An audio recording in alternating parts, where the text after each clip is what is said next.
Hey everyone, this time I have with me Ankit, who is a blockchain developer, but the most important thing is that he's coming from a finance background. He was working with Amazon as a finance analyst, and in pandemic, or I should say during the pandemic, he realized that blockchain has some potential. So he started learning about it. So obviously we are going to learn in detail his experience and how as a fresher you can make your career there. But I want to mention one thing. If you think that blockchain is something which is not your cup of tea, watch this video because you will realize what is the power of blockchain and how Ankit has actually excelled in this particular career path.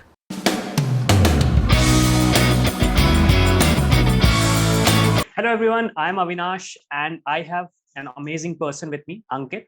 Now, the most amazing part here is that I just randomly said that Ankit, I would like to host you on my channel, and he did not ask me a single question. For the very specific reason, what I can see is that he wanted to help people because you are watching this video. So he is into blockchain and he has so many, like he has done a lot of things, and we will be learning about him. So Ankit, why don't you tell our viewers about you, what you have done, and what your guys are currently doing? Yeah, sure. First of all, thanks for having me here, Avinash. So, talking about me, I'm basically a management professional turned blockchain developer.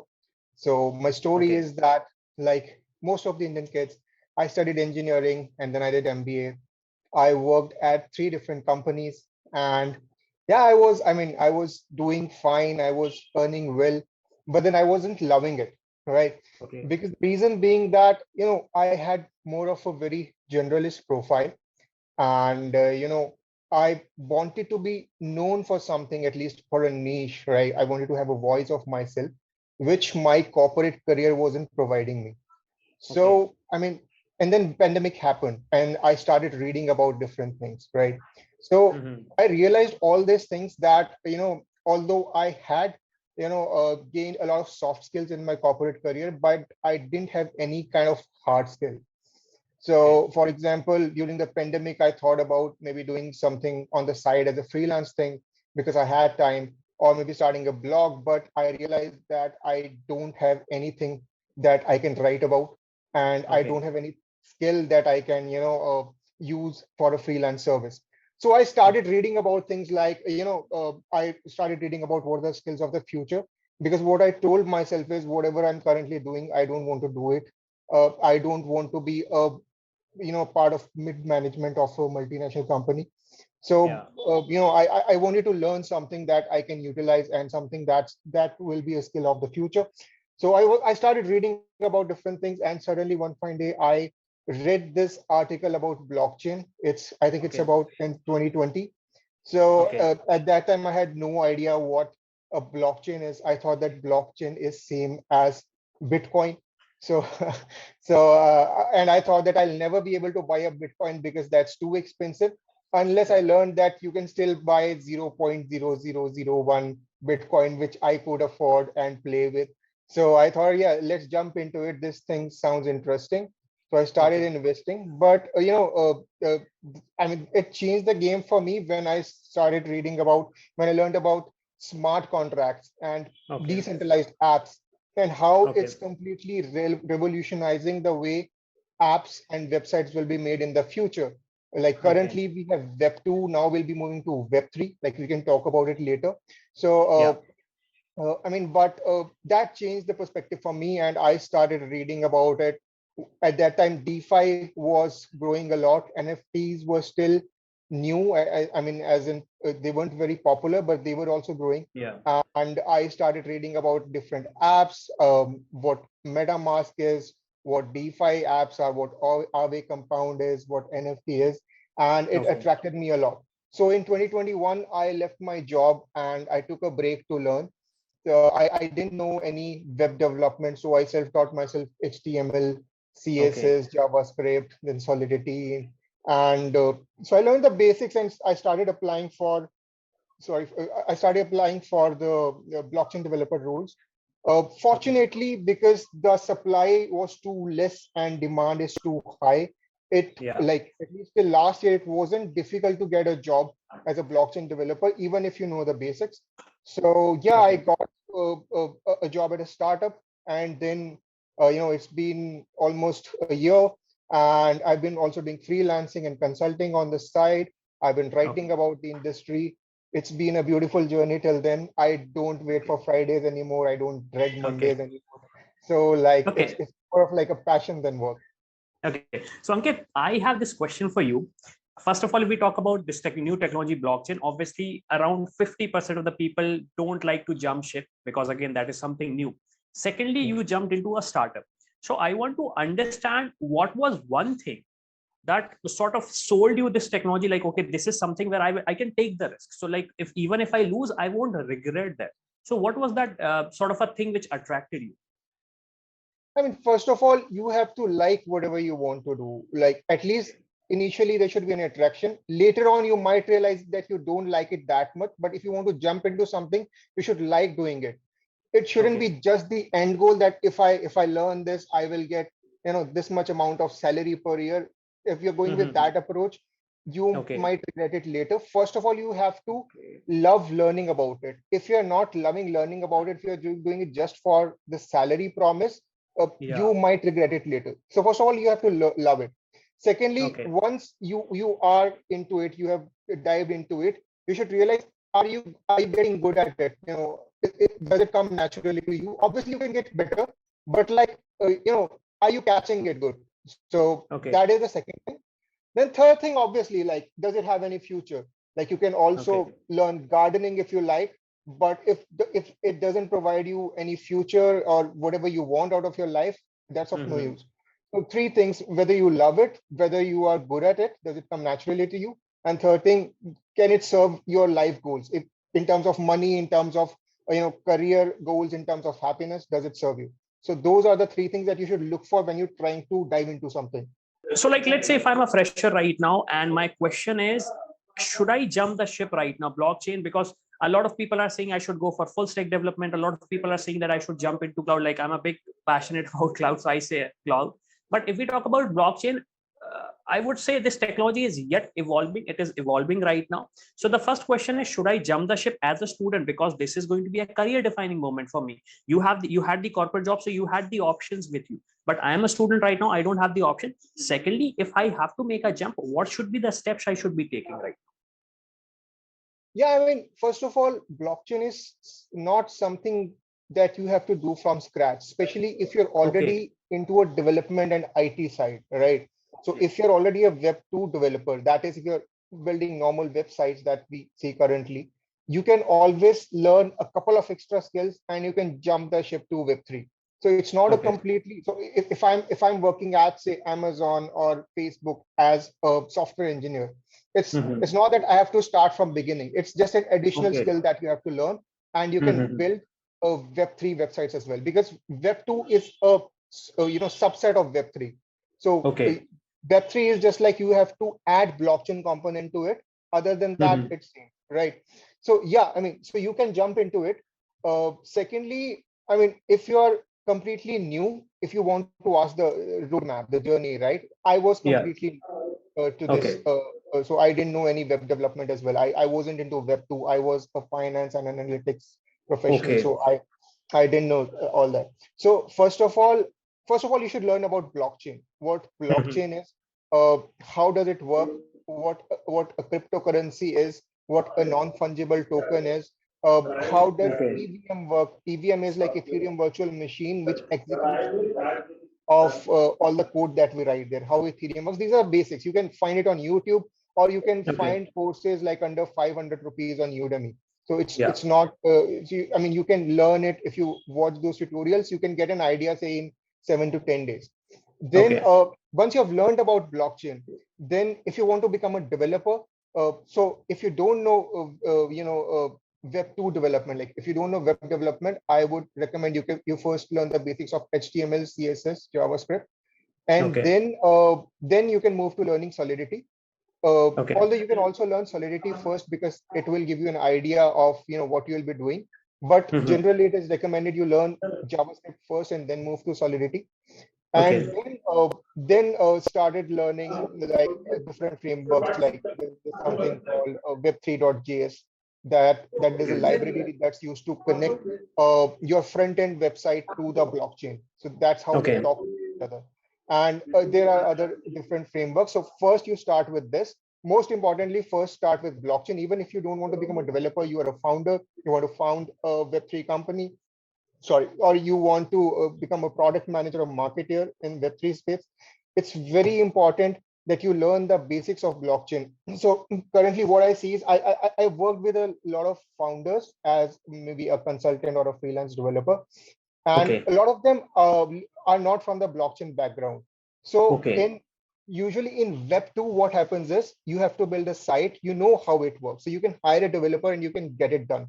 But in web 3, if you don't know how wallets work, how cryptocurrencies get transferred between different between different wallets, what a layer 2 scaling solution is, what Polygon is, how Ethereum works, how a blockchain works exactly. So you Okay. won't be able to guide your team. So you need to educate yourself on blockchain first, then you move to whatever you want to. You want to become a developer, you want to become a product manager, you want to become a marketer, or you want to found your own company. It's essential Okay. that you learn about it first. So basically, if I can understand from you, like since you are from finance background, I can understand like you have no IT background, like you had no IT background. So you realize that if you have a skill, especially if you're in IT, blockchain is just a new book which you have to read. It is just a new Yeah, book you have to read. It's not a new language which you have to learn and you have to rigorously spend there's a six. new language called Yeah. Solidity, but that's Yeah. that's a little similar to JavaScript. So if you're a coder, you can learn Solidity Okay. very Yeah. easily. So like if you have concepts of programming language clear with you, jumping won't be like that difficult for you. Yeah, it won't be very Okay. difficult. Okay. Now, the second question, like the follow up question I have is like, okay, I'm learning so many things right now. Okay, Yeah. I'm learning so many things right now. Now comes the question of like validating my skills. So what obviously I do, I look for jobs. Now you have mentioned earlier that there is so much demand right now that there is like people are not able to hire these kind of developers. So as a developer, first of all, how can I showcase my skill that yes, I possess these kind of skills? Secondly, how Yeah. can I find those companies who are actually hiring for people? Because when I talk about blockchain, I talk to my father and he says this is a scam. You should not go into this kind of a technology. Okay. If I talk to my mother, if I talk to my friends, they say this is a scam. You shouldn't be jumping. But I have faith in this technology. So what should I do? So first of all, I can showcase my skill, and secondly, I can find actually relevant jobs if I may, so that I can grow my career there. Yeah. So the answer to that is build projects. So build your own Okay. projects. If you have a Mhm. GitHub profile, and I mean, you should have a GitHub profile, and build Okay. projects and upload it there. So I mean, since blockchain is very new, there's no particular college degree that's teaching you specifically Mhm. blockchain, a smart contract development. There are not many certifications. Even if they are, I wouldn't recommend taking them, because there's so much that you can learn online for free or for cheap. So even nobody asks for certifications. So certifications is a luxury that recruiters in blockchain development cannot afford to ask someone. Like if your house is on fire and somebody offers to put off that fire, you don't ask like, do you have a certification of being a fireman? You just tell him that, okay, if you can put off the fire, you put That it is off. it. So yeah, I mean, if you have the skills, you have built projects, you can showcase it. You will get the job, or you can Okay. also become a founder, a co-founder in a company. People are also looking for co-founders or consultants, etc. Right now, how do Mhm. you reach out to the people? Answer is LinkedIn. Okay. You also use Fiverr and Upwork, do a couple of freelance projects, but freelance is once you get certain kind of. But if you want to get a job there, you can just search, go to LinkedIn, go to the section, Okay. search smart contract Mhm. developer or Solidity developer or blockchain developer. You will get n number of Okay. companies that are looking for it, and nobody is asking you to fill the forms. Almost 99% of the jobs are easy apply on LinkedIn. You just need to Okay. click the button and submit your resume, and you have applied for the job. So Mhm. apply for it. Also, don't just apply for it. Whatever you learn, start writing about it. Okay. Or start interacting on LinkedIn with people who are already there. Like comment on people's posts. If you find something interesting, you want to add any value, add any comment to add on whatever the say that, hey, great post, very well said. You add, if you add something that will, add more value, people will follow you. if you're adding Okay. value to what we already know. And just a second. Yeah. Yeah, and also like start writing. If you whatever you whatever you have learned, start writing about it, what you have learned. And Mhm. if you have made any project, share the code and share the website that you have created that talks to that blockchain. Share it on the LinkedIn. People will notice it and they will get to you. Like that's how I started my journey. I created Okay. projects, I created a GitHub, and I put it on my CV, and I shared it with the founders through LinkedIn, and that's how I got my first job here. Okay. So, Ankit, now as discussing with you, I can see that you, since you had the passion for learning, you learned these languages, various other languages, and you sort of started your journey and you sort of like doing something in this particular industry fine. Now, I am a professional, maybe I'm a professional, maybe I'm a student right now who does not want to learn a new language right now, who does not want to start everything from scratch. But I still feel that this industry is something where I can make a good like I can make a good career here. What can I do right now? Yeah, I mean, so if you are good at strategizing things, if you are Okay. good at thinking, if you are good at planning, you will have to learn blockchain anyway, how it works. But Okay. you don't need to learn coding, you don't need to become a developer, but you can become, say, a product manager in a company. So there are a lot of product managers who are building great products in Web2, and they can shift to Web3 as well. But for that, they'll have to learn first how blockchain works. They don't Okay. need to understand coding, but just understand like how it works under the hood. That's enough. And if you're good at strategizing, you can build great blockchain apps as well. Another Okay. thing that I would like to add for such people is try using different apps that are already there, because unless you Okay. use it, you won't understand. So for example, if social media is a new thing, and if I haven't used Twitter, I haven't used Facebook, Yeah. I wouldn't be able to understand how I should build my own social media platform. So Yeah. also start using how different DeFi apps like Uniswap, Aave, Compound, how they are working, how different Okay. NFT platforms like OpenSea, Rarible, how they are working. Understand what NFT is, understand what blockchain is, what a cryptocurrency is.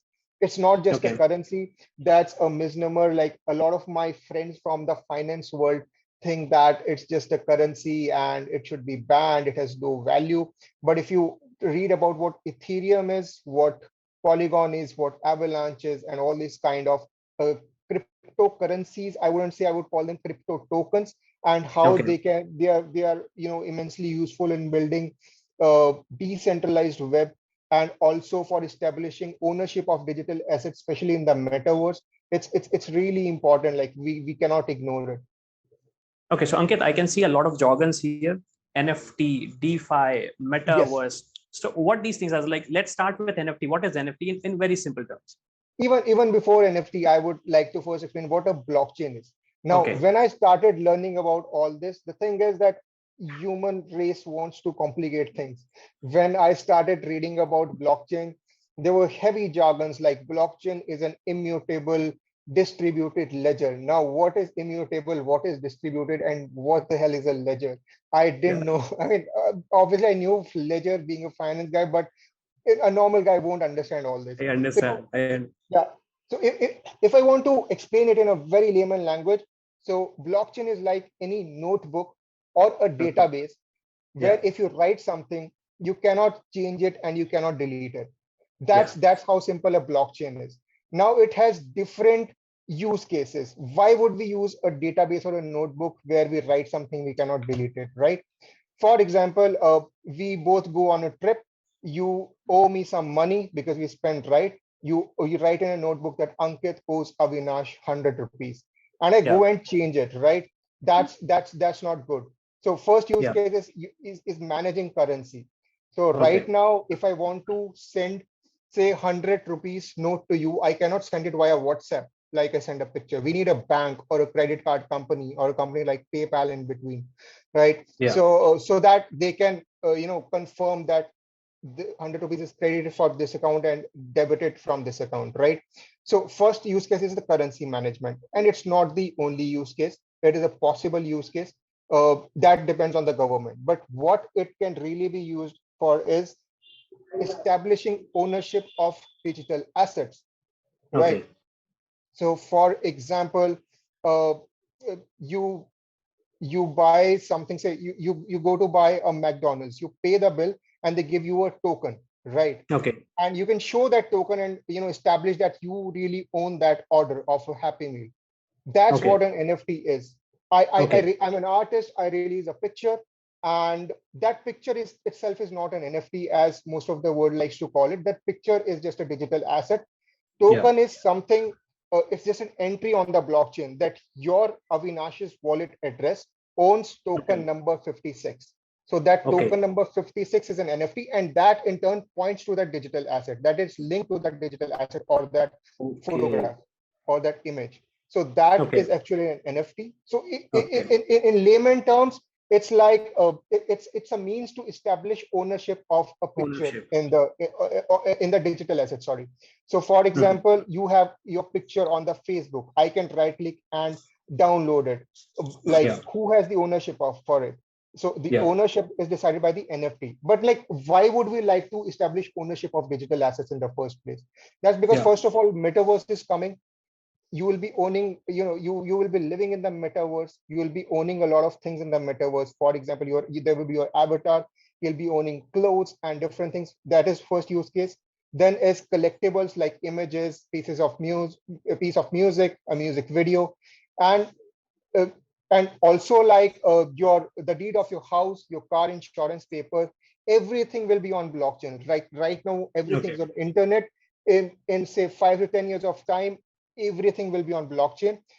Even Mhm. your tickets, like the things that are used to access something like your flight ticket, your movie ticket, your concert ticket, everything will Yeah. be an NFT. NFT is like Okay. you can establish that you own that particular access to that flight or to that movie and to that concert and so on. So So basically, like that in the like in physical world, we have the access to the particular physical product, which we, because that is a unique product. And obviously I yeah understand in digital products what we can do, we can simply copy that and we can simply download it or whatever we can do. So obviously yeah to establish the actual ownership of it, this is where NFT comes in, and it just yes provides you sort of an authentic ownership. Now yes obviously, now what is DeFi? So like you use this word yeah DeFi a lot of times, so what is yeah that? So DeFi is decentralized finance. So right now, if you Okay. want a loan, you need to go to a bank. The bank will first see whether you deserve to get a loan. If the more poor you are, the less deserving you are to get a loan. Yeah. There's KYC process and everything, right? And then you will get a loan. In DeFi world, suppose if you own some Ethereum and you need money, but you don't want to sell your Ethereum, right? So you can keep that Ethereum in a particular app and you can Okay. get a loan against it, just like gold loan, right? You can keep your Yeah. gold. You don't want to sell it. You can keep your gold at a bank and you can get a loan. Similarly, you can keep your cryptocurrency at a bank and you can get a loan against it. You can Okay. also uh, you can also lend your money. Similarly, it's like somebody can keep their cryptocurrency in an app like Aave. You can also use it, and you using that the same app you can lend your money, and once that guy gives back your money, the Aave app will give him back the cryptocurrency. So that is DeFi. Okay. That's a very oversimplified version. There are a lot of other cases as well, like uh, you can do other things as well, like buying and selling of different cryptocurrencies using Uniswap. That is called a DEX, Okay. that is decentralized exchange. So anything Okay. based out of finance that is based on blockchain is called DeFi, decentralized finance. Why it's called decentralized? Because it doesn't have all its data at one point. So if you look at Okay. a bank, all its data, like who owns what in the balance, it's stored in a centralized server. If somebody Okay. hacks into it, there will be a problem. But Mhm. in blockchain, there's just not one server, there are multiple servers, and it's very difficult to hack them. And so that's why it's called decentralized or decentralized finance in the DeFi case. So nobody can hack. It's practically impossible to hack it. Yes, they can hack. The code, like somebody's created an app and the code of that app is compromised. They can hack it, but they cannot hack the blockchain. It can be, So yes. that is, yeah. Okay. That's Okay. how what decentralized is. So basically with blockchain, if I may, so like, let's say if I'm a student right now, I get a lot of sort of an opportunities right now. I have the like, I can step into the NFT world, I can step into the DeFi world, I can step into the main blockchain world. Now, Ankit, you mentioned words like Ethereum, you mentioned words like Polygon, and you have mentioned few words like that. So I am a person who understand these, but if I have to again explain to a layman what is Ethereum, what is Polygon, and what are these different terms again?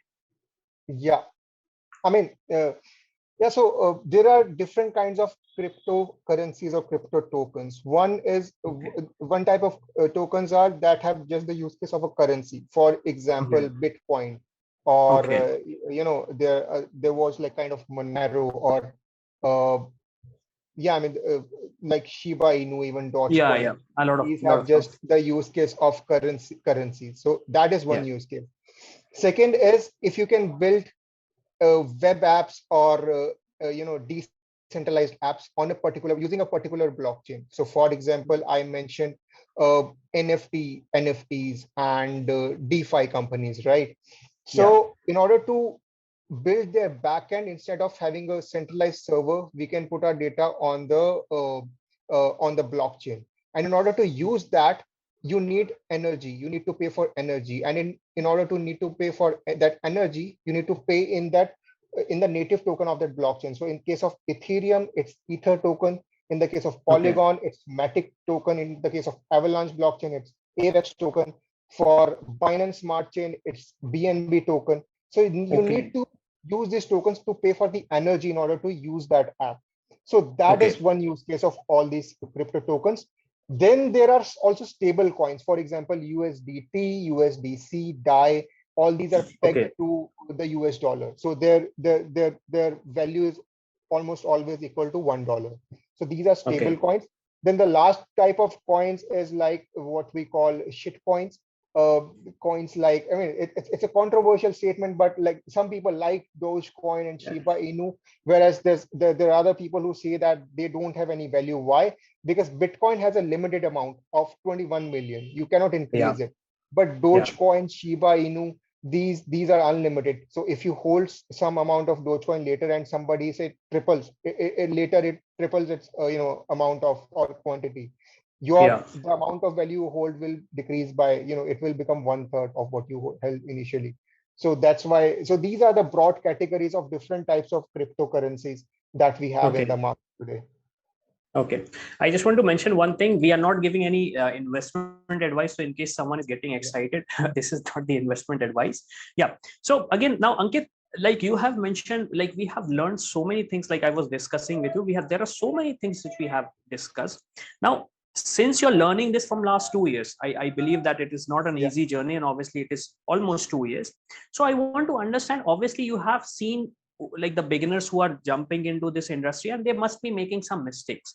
So what are Yeah. some of the mistakes which you have observed that people are making, which if they can avoid at starting pace, they can have a sort of a faster, they can grow in this career compared to how the other people are doing? Yeah, I mean, I also made this mistake in a couple of Okay. things, that don't fall into the tutorial trap. A tutorial trap Okay. is you just keep watching the tutorials and you finish multiple tutorials and then you forget what you learned. So, I mean, build projects side by side. So whatever you're learning, build a project. So better use those tutorials that are teaching you to create a project using whatever they are teaching. So for example, there's a tutorial that's teaching you JavaScript. So choose a tutorial that will use a project to teach you that. Otherwise, you'll just learn the concepts and you will forget it. Right. So do that. Keep Okay. revising, like whatever you've learned, just go back to a project. Just don't complete a project and forget about it. Keep going back to it, what you learned from it.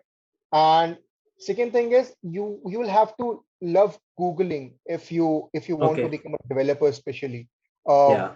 if you don't like Googling, if you don't like research, uh, you will have a difficult journey. You cannot expect yourself to learn all the syntax. I don't know the syntax. If somebody uh, takes an exam for me and he doesn't allow me to use Google, I'll fail that exam miserably. So Okay. you should be good at logic, but for the syntax and all, just Google it and write it down, or whatever projects you have done earlier, just copy paste it from there or any tutorials that you have done, just copy paste the code or syntax from there. You should be good at logic, that what to build. For example, if you're building a house, you should know how to build a house. How much space Okay. should a room take? How much space should a hall or a lobby take, right? And then it's just about building it. So the architect is the main, architect is the brain behind the house, not the people who actually build the house. You have to Okay. be very good at logic, and rest, syntax and all you can just Google. Okay. So basically you're saying that if I'm a student, like again, I'm talking as a fresher right now. So like, obviously this is one thing which I would agree, which I also made a mistake, constantly watching videos and like maybe buying tutorials and doing stuff and constantly learning. Because if we talk about learning is never going to stop. There is always a new tutorial which is coming up. So as per it is better to build a logic and use that logic to build something rather than learning the whole technology from like back and forth, Yeah. and just spending 6 months like technically wasting your time. Don't If you try to want to, cram, don't try to yeah, cram the syntax and the code. Just yeah, understand the logic and use that to build something. okay, That will be easier for you to showcase, and if you want to get a job, you can use that. okay. Now, Ankit, one last question which I want to understand from you is, obviously since you had a job, you had resources with you, so you could have Yeah. bought some courses. But right now I'm a student, or maybe I'm a fresher, and I'm not willing to spend money right now to actually for this technology. So what are those free resources available for me, so I can at least get started, and once I'm confident that yes, something can be done, then I can make the financial investment there. I mean, this is the best time, that if you Okay. want to start anything or you want to switch your career, you can do it easily, and Okay. 99% you can do it for free. And even if you Okay. want need to spend on something, you can find cheap resources. So like, Okay. it's not like 7 to 8 years back when you wanted to say study engineering, you'll have to go to good college or you have to learn from good professors. Today, if you have a laptop or a mobile phone, you have a good Okay. Wi-Fi connection, you Mhm. you know how to browse YouTube and Google, you can learn anything that you want, especially Okay. engineering. So obviously I'm Okay. not talking about cardiology or law or architecture. Yeah. Obviously that needs specialized license and a certificate. But most of Yeah. the things like engineering, graphic designing, digital marketing, trading, so that all you can learn easily online for free using YouTube, using Google, using your phone or laptop and Wi-Fi connection. Okay. And then you can also, I mean, network using a very good free tool called LinkedIn. Uh, Okay. and you can also list yourself using free websites called Upwork and Fiverr. So Okay. it's, I mean, if you don't have money, you don't need to worry about it. Just learn. And Okay. even if you need to do say a Udemy course, or some other say on Coursera, etc. Udemy is, so I use Udemy, so I can't say about other platform, but Udemy, Okay. out of 365 days in the year, I think for 300 years it's on sale. So all the courses Yeah. are available for less than 500 rupees. So you can Yeah. easily, you can buy that as well. Otherwise you can also learn from YouTube. So I don't think that money is a factor to learn anything. If you Okay. really have the willingness to learn something, you can do it for free even with YouTube. Okay. Okay. Great. So it was great having you, Ankit. A lot of things I hope students and the people who are going to watch this are clear. But one thing is that obviously, if they wish to connect with you, they have some questions which they want the answer. So, what is the best possible way they can connect with you? Yeah, I mean, you can reach out to me using my LinkedIn profile, and obviously, I also keep sharing a lot of concepts about the about blockchain and crypto, and also some updates about the industry. I also Okay. recently try to share some good resources to understand the tax of crypto, the latest crypto Okay. bill as well. So you can follow me there for good content. I almost share one post a day that Okay. that educates people. So you can follow me there, and you can just text me there whenever you want. You can send me a DM. I will provide you a link for my LinkedIn profile. You can just put it in your description, Yeah. Yeah. and We'll you can put that. follow me there. Okay. So in case if you guys want to connect with him, obviously you can find the link in the description of this video. So It was awesome having you, Ankit. And hopefully, I can see a lot of people who are from finance background now switching to the IT industry, especially Any blockchain, because I'm background, any background. okay. We Any need background. blockchain. Like we need people in blockchain. It's going to be trillions of dollar of industry. So Okay. it's going to be huge in this coming decade. So I think everybody Okay. will have to shift. If you are somebody in the 90s, Okay. only people in the internet industry. But right now everything is on internet. So similarly, Yeah. everything is going to be on blockchain. So Okay. it's advisable that you start learning about it, no matter what you're doing currently. Okay. Okay. Great. Great. So thank you, Ankit, and we will see you in the next one. It's Bye an bye. absolute pleasure, Avinash. Yeah. Thanks for having Yeah. me. Bye bye. Bye.